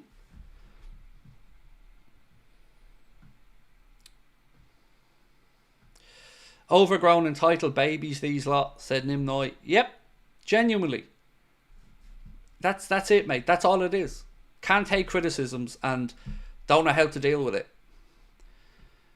Paro said, my thing with Frimpong is the money for him isn't that bad, so I'm 50-50 either way. Yeah, look, the money definitely makes the gamble. It's a good point you've raised. The 40 million euro, or about 32 million pound, definitely makes it a bit less risky. And adding into that as well, of course, the fact that we have Conor Bradley at the club, who's going to be rewarded with an improved deal as well, and deservedly so. I totally get where you're coming from. If we had no Bradley, I'd be a lot more concerned, yes. Sinister said, salute Mr. Houlden for everything you do. Look, I don't want any praise or a pat on the back. I do it because I think it's the right thing to do. Simple as that. You know, I try to give a voice to the people that feel like they don't have one, or their voice doesn't count. That's kind of our whole MO here. Is we're a community and we try to speak on behalf of that community. Whitehammer said, where does Anfield Index fall in the landscape? Excuse me. So I can only give you my perspective on these things. I started my content journey with Anfield Index. I started out writing articles for them, and then I did a podcast with them. Then I decided to go and start my own podcast, but always kept in touch with the team at Anfield Index. And I can honestly say, hand on heart, a great group of people, genuine Liverpool fans, try to do things honestly in the right way. Do we always all agree on stuff? No, of course not. But I would say, you know, a great group of people who make some very, very good podcasts. And somebody, an outlet that I would certainly consider a friendly one to us, someone that shares similar values to us on certain things. But yeah, good people. Good, genuine, honest people.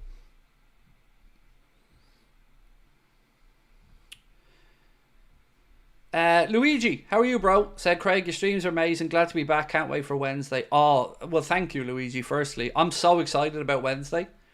Like, I've actually, to go back to Whitehammer's question about Anfield Index, I've often thought, what if we created like a super brand? Whereas, like, we teamed up with Anfield Index. They took care of the podcast side of things because that's their forte. And we took care of the video side of things and the YouTube channel on here. I honestly thought if we came together and created this super brand or a super app or something, I think it could be incredible. You know, maybe these are things that can happen down the line. I don't know. But look, I've always said this. There's some great variation of content from Liverpool fans. So you've got Anfield Rap, you've got Redmen TV, you've got Anfield Agenda, you've got Copish, you've got Anfield Index, then you've got all the aggregator accounts, your Anfield Sectors, your LFE Transfer Rooms, your Anfield Editions. It's a great varied tapestry of different perspectives, different viewpoints, and I think as fans, there genuinely is something for everyone in Liverpool content. And it's up to each people what they like and don't like. The only time I get a gripe with these people is when they look down their noses at us or go out of their way to try to undermine what we do. Have we forgotten Ramsay, or Scottish right back? I certainly haven't forgotten him, Gordon, but I would say he hasn't proved himself yet. So obviously he had some loans that didn't work out. He's had some injury concerns as well. And I think we're going to need to see a full season of him somewhere playing regularly and really pushing on before considering him a viable alternative at right back. But I was really excited when we got him, actually, because, you know, you look at the highlights of his time at Aberdeen and you can see why. Another interesting show was a lot of people over the last few days have said, what about our own former Nico Williams? Is there anything potentially looking at bringing him back in?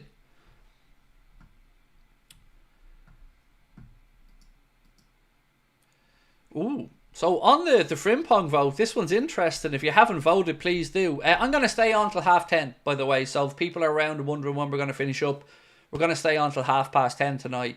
So if you want to stick around with us, keep your comments coming in. If you want me to recap on anything, I can do that as well, no problem.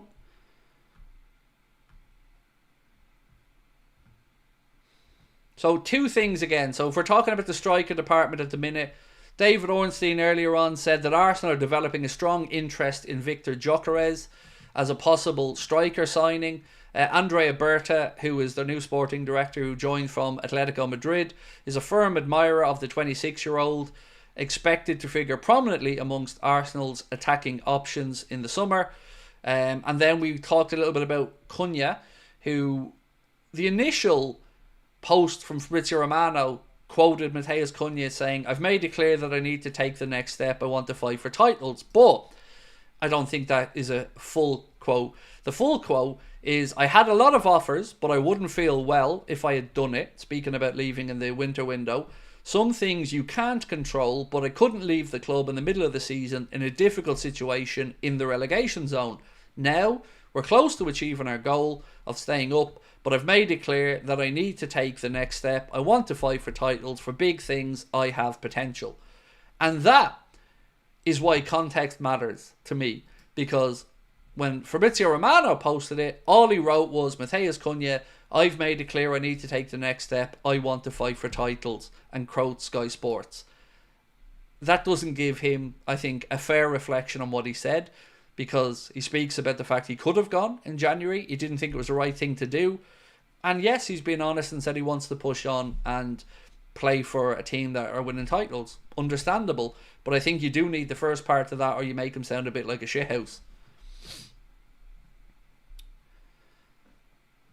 Flip-flop said, "Do you think we'll miss some creativity without Trent?" Yes and no. There's no denying Trent's eye for a pass and his eye for a ball. But so can Virgil. So can Canade. I mean, I've been paying particular attention to that over the last few months. And for all the balls Trent plays, you've seen Virgil and Canade start to play some very similar ones. So, yeah, you're going to miss some creativity there. But it depends what we want from our right back. And for me, yeah, it's good if he can create going forward, but ultimately you want a right back who can defend. And Trent can defend, and he has got better this season under Arne Slot. But what we're going to lose when he leaves, I think, is a difficult question to answer, because it depends how we start to create our chances then. So there's been times this season where, and particular over the last week for the international break, I got a bit of a pain in my arse with these long balls into the channels for nobody. You know, we were pumping up long balls to Diogo Jota, who was losing them all, and we weren't winning second balls.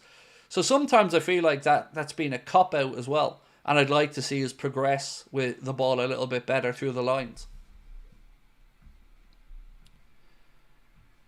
CJ VE edits, or CJV edits, excuse me. So Craig, would you be worried about Isak's injury concern?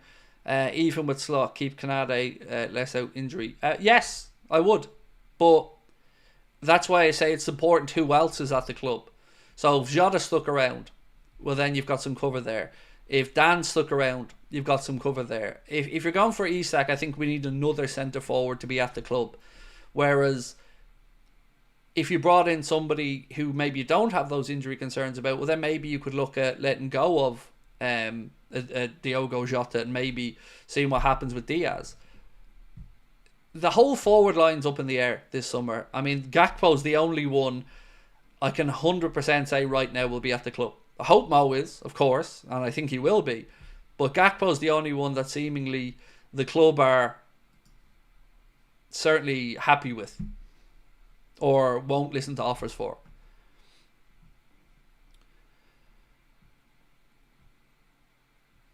Craig, when Colin Blackshaw emailed you, can you forward my email? 100% Dave, no problem. I will send that on to Colin as soon as he emails, no problem. Muckrap said, Craig, would you prefer Trent stays back as a fullback or plays more attacking like he normally does? Good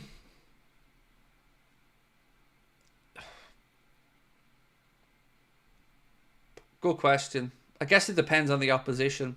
If you're playing a team with a low block, then you want Trent impact in play, getting forward, maybe trying to utilise his ball striking and passing ability. If you're playing a team that's going to take and play defensively but on a counter-attack, as an example, then you don't want Trent vacating that space, and you don't want to be creating space by having one of your centre-backs going in to cover there, or a midfielder having to drop in. So ultimately, call me old-fashioned, but I want my defenders to defend and let the midfielders and the attackers worry about putting the ball in the back of the net. What was the thing with Klopp? Didn't hear anything. So there was some pieces being written over the last week that suggested that the contract situations running down were because Kloppo kind of took his eye off the ball. And with George Smart in and the club not having a real sporting director, that allowed the contracts of Trent and that to run down. And I just think that's a cop-out. Because ultimately, I knew it as a fan, you knew it as a fan, FSG knew it. This situation needed to be resolved. And all we ever got was, nobody was saying it was down to Jurgen when Jurgen was here. Now that Jurgen's gone and, you know, we need a scapegoat, you've got some people writing about the fact that maybe that was down to Jurgen.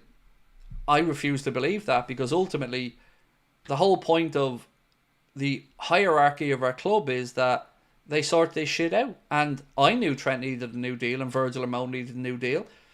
We knew that Trent looked like he was running it down. So I find it a bit hypocritical and certainly disrespectful to be putting that type of stuff out there.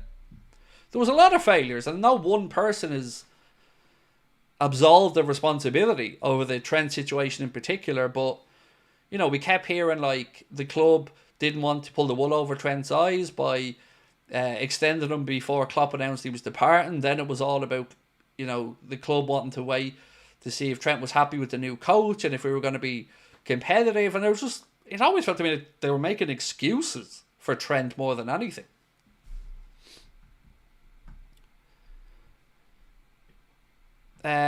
Craig, do you start Jones against Everton? No.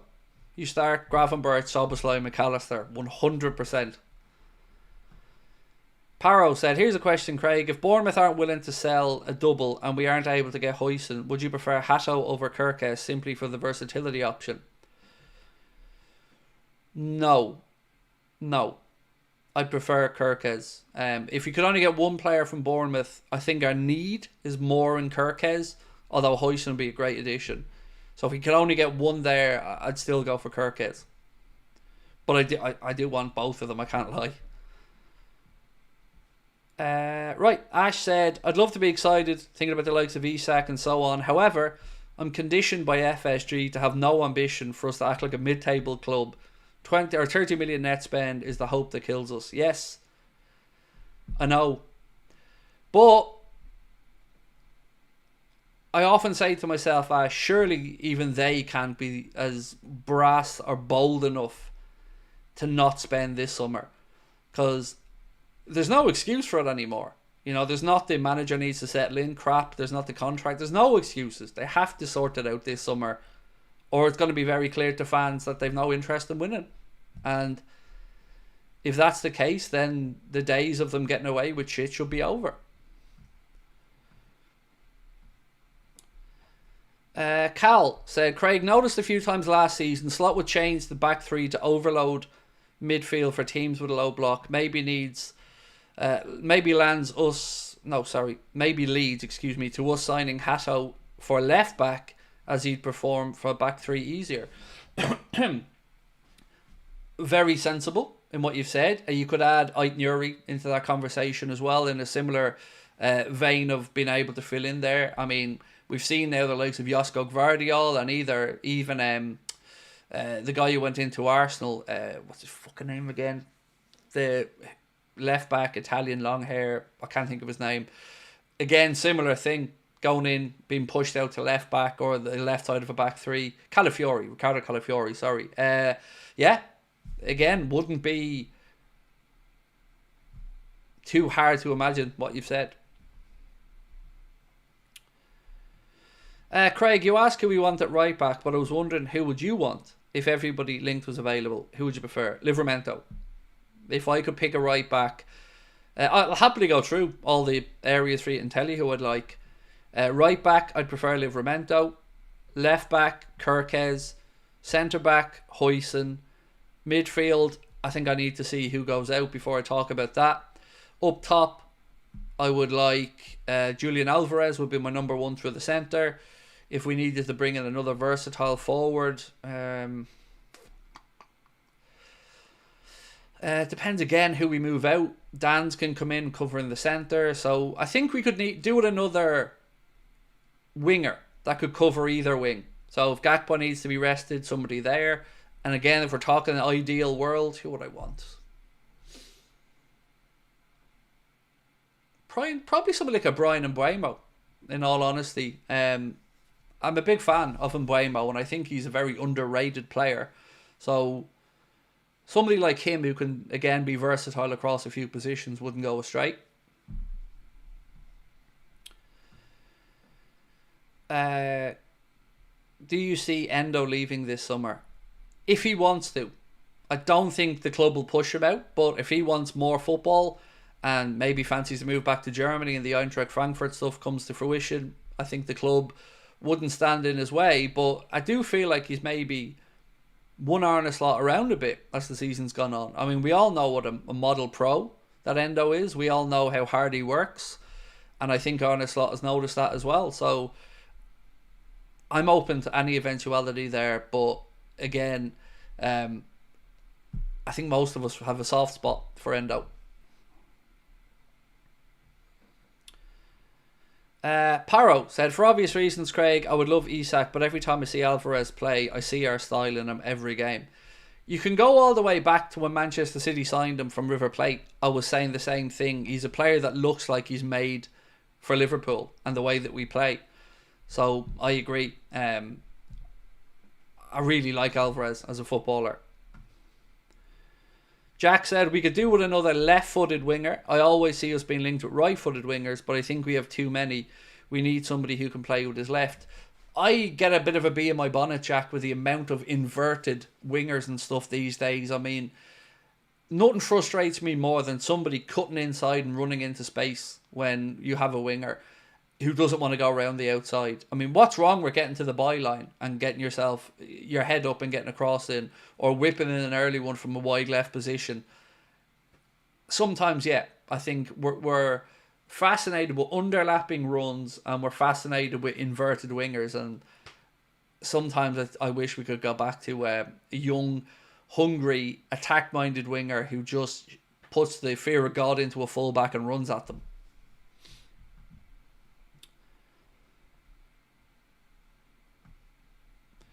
Can you see us swapping Darwin plus cash for Alvarez? I mean, I think we'd do it in a heartbeat, but, you know, I don't know if Atletico Madrid would be open to that. In fact, I think one of their either their sporting director or, well, no, he's not the sporting director anymore. Somebody from Atletico Madrid said in the recent couple of weeks that they've no plans to sell Julian Alvarez. He's a big part of their plans moving forward, and of course it'd be probably Griezmann they're looking to replace.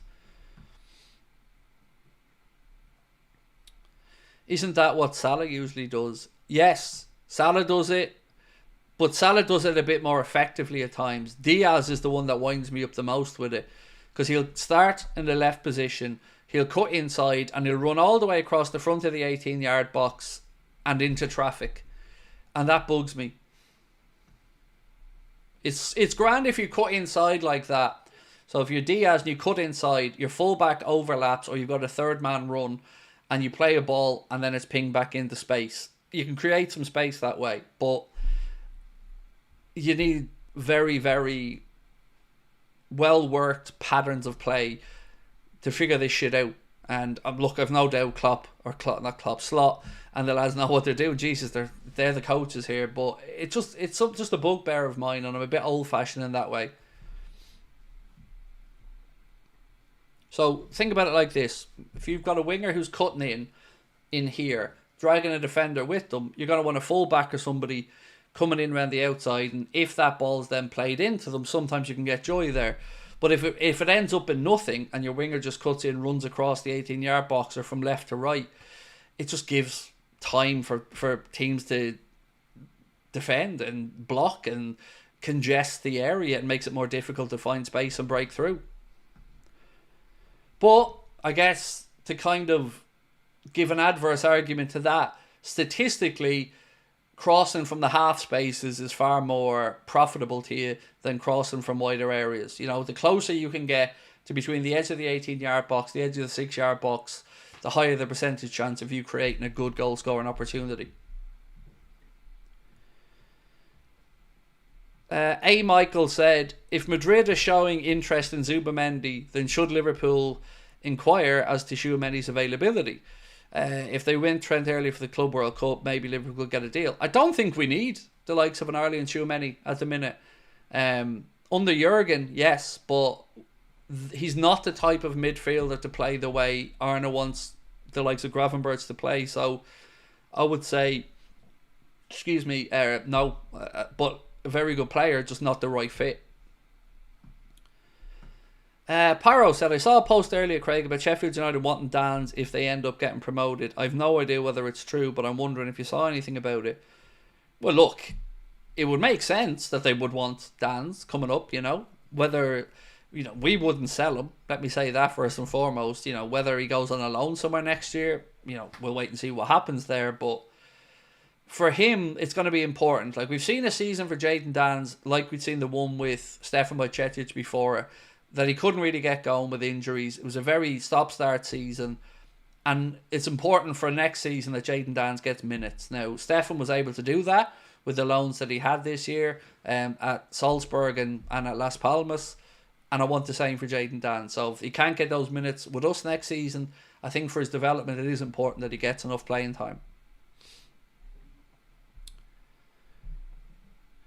Mukrab said, not sure if we get Huijsen, Hijack FC is going from. I don't know if they have the money. I know that sounds mad, but I don't know if they have the 50 million to be able to bring in Huijsen at the minute.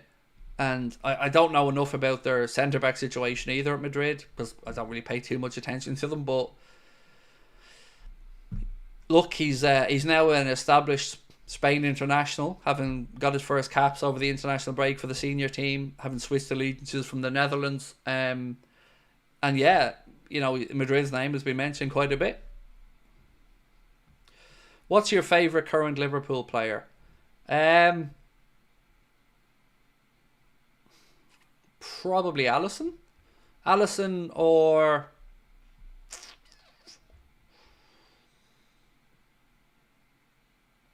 Maka, probably, at the minute. Big soft spot for Alexis McAllister. You know, if Trent moves on, for me, McAllister will be the vice captain immediately, and the eventual captain when Verge hangs up his boots in a few years' time. I can't say enough good things about Alexis McAllister as a footballer and the way he carries himself. Any injury updates? A little one, yeah. Mark sent me something earlier on that the Anfield Wrap posted that that Conor Bradley was back training since Wednesday, which is great news. So happy days on that one. Whether when he's fit to start playing again, I don't know, but good news that he's back training. Scotty said, I saw an article on Ben Doak to Everton. Apparently Moyes is after him in the summer. Yeah, no problem. They can have Ben Doak if we can have Jarrett Branthwaite. No problem. If Everton want to do business with Liverpool, brilliant. Let's do it both ways then. I was told 6 months ago by 2 different journalists that Liverpool don't really see Ben Doak making his mark at the club long term, and it'll probably be one of those players that we make a profit on moving on. I'm not saying that's right or wrong. You know, you can look at Doak and you'd certainly see a talent there, but yeah, if Everton were willing to do business and we could get Branthwaite, I wouldn't say no. What's this one?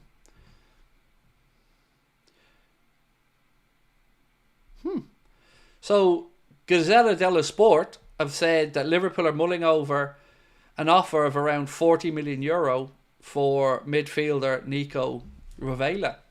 Interesting one. I'm going to actually screenshot this from my notes. 1 second.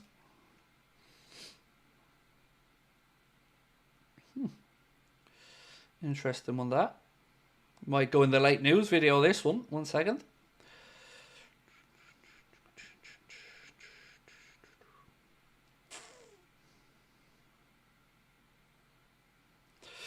Sweet. Thank you for that one, Mark.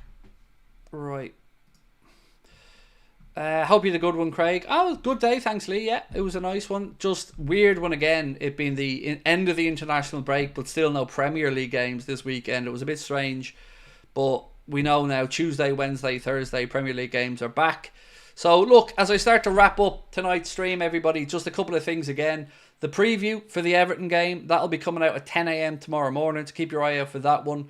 The Premier League predictions for this round of games went out earlier on today. And I'm not sure whether we're putting out a late news video in the next 15 minutes or not. But sure, if you see one up, you know we have. If not, I'll see you guys tomorrow, 4 p.m, another news video. And then, of course, 8:45 tomorrow night for the late night agenda. Again, thank you to everyone who's got their tickets as well for one of the 2 live shows we're doing. Last day of the season at the Hot Water. And then Wednesday the 28th as well. Yeah, appreciate our sponsors, Surfshark as well. Don't forget to use our QR code to get that fantastic offer. And if you could drop a like for me before you head off, that would be much appreciated. We'll see you tomorrow. Much love. Bye-bye. Oh, let's end this poll, actually. So, do you want to sign Frimpong? We've nearly had 1,000 votes. So, I feel like, can we get 20 more votes before we head off on this one? We're 980 votes. If 20 more people can vote, we'll get to 1,000 before we head off. And yes, do smash the likes as well, J Muse. Absolutely. Right, we need 10 more votes, and we're there. Oh, we're getting close. Thank you to everyone that is voting, by the way. There we are. 1,000 votes up. So let's get cracking on that one. 73% said that they would like Jeremy Frimpong at Liverpool. 73% of the 1,000 people that voted. Thank you to all the users that took